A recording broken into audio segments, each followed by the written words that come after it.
everyone, we're here to do a talk today. My name is DT and this is James. Hello. And Isaac. Hey. And so we're going to read through John 1, 1 to 5, and then Isaac's going to ask us some hard questions. In the beginning was the Word, and the Word was with God, and the Word was God. He was with God in the beginning. Through him all things were made. Without him nothing was made that has been made. In him was life, and that life was the light of all mankind. The light shines in the darkness, and the darkness has not overcome it. So, what is this word that is being talked about in the beginning of the verse? I reckon the word sort of represents the idea of God, because later on, I think in verse 14 it says that the Word became flesh, and that represents Jesus later on. So I think the idea of the word was the idea of God and what he represents as a sort of entity. Do you have anything else to say? Yeah, I think I kind of like to read this as the idea that Jesus is God's messenger. And so word in the sense of like message is kind of something which stands out to me. Just that like Jesus is not just God's messenger, but actually the message is God. Like God is love, and that is the message that Jesus came to bring. And that's, that in combination with verse 14, like James said, is kind of how we know that that word is Jesus.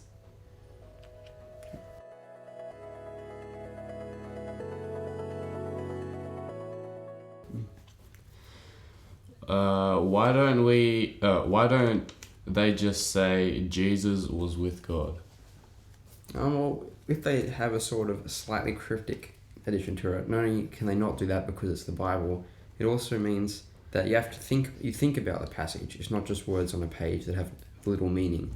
That means you can take your time, think about what it means, and actually understand the words instead of just glossing over them. Yeah, I think I agree. I think the kind of layers that it adds, the idea of, not just, it was Jesus and that's all I get, but also the importance of God's word and of the message that he brings, is kind of re-emphasized by this metaphor, or even, and I think John and his whole writing style is more metaphorical, and that does, like James said, give you more almost nuance to the way that the verses come through.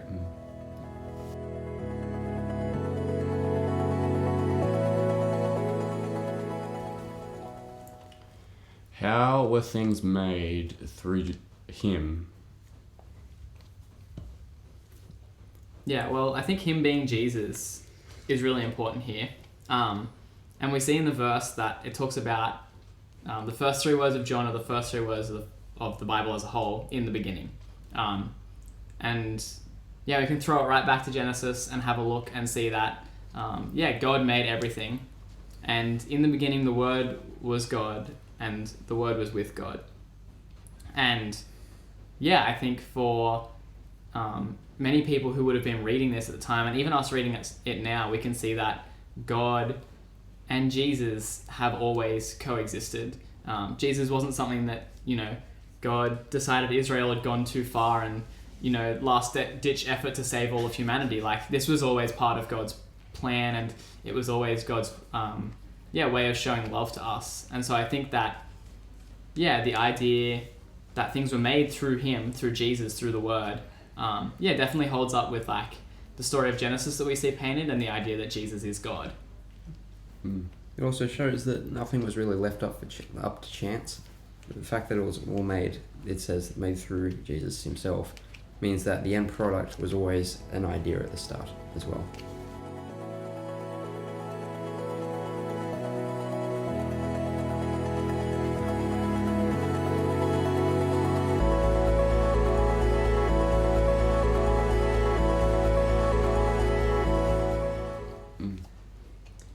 So, how can I personally use this verse to become a better Christian myself and to share it at school?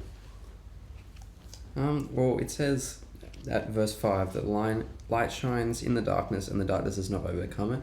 It shows that even like the darkness has not overcome the light, and so there is no point that there is no hope at all. There will always be something good to take from a situation and something to learn. It also, in the passage, it says that all things were made through God, and as we've said before, nothing was left up to chance, and everything has been planned out and has a purpose. Do you have anything else? No, I think I tend to agree. I think, Jesus as light and life kind of gives that hope that we all know through Jesus, and I think that's something that would be really applicable to people at school or people even who just don't know Jesus. I think that knowing about all of that would influence the way I thought about the world.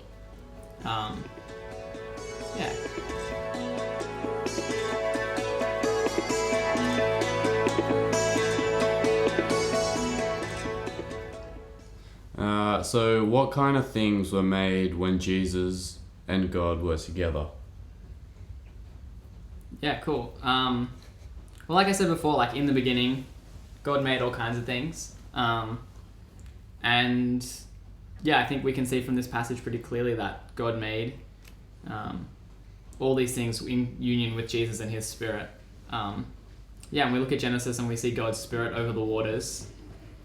But we also see here quite clearly that Jesus was with God there.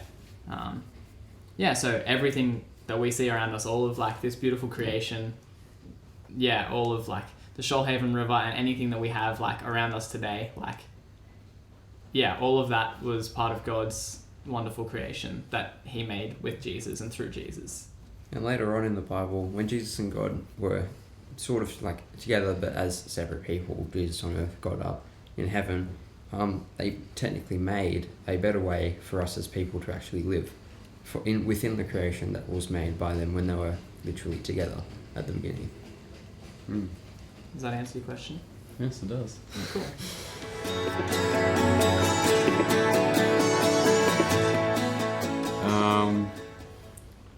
For someone who isn't a Christian, what is the best way for them to understand it themselves? It's a bit more difficult to answer. I guess I'll field this one then. So I think the idea of light and darkness is a really good starting point. The idea that kind of light shows you the way for things. And Jesus being life and light, and life and light being interconnected in such a strong way. Is a really good place to start. Understanding that Jesus is the light and that leads to life and salvation.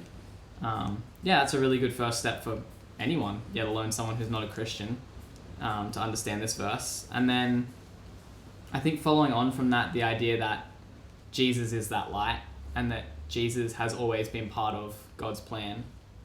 I think those are two really cool things you can take away from this verse, even as someone who maybe doesn't know God yet.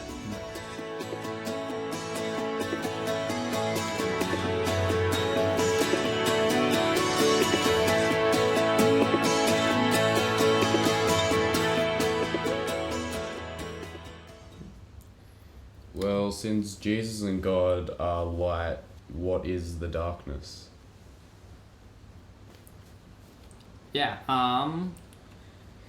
I think darkness in this sense is almost like the proverbial darkness. We feel a lot of like tension and things not quite being right with the world around us. Disease, natural disasters, even just people being mean. And I think that there is, and there definitely are personally times for me when things feel dark or wrong. Jesus being that hope and light is kind of the contrast to that. So, there are things of the world and things as a result of sin that, can make us feel down or disheartened about whatever we're doing. But, I think Jesus being the life and the light is always hope in that sense.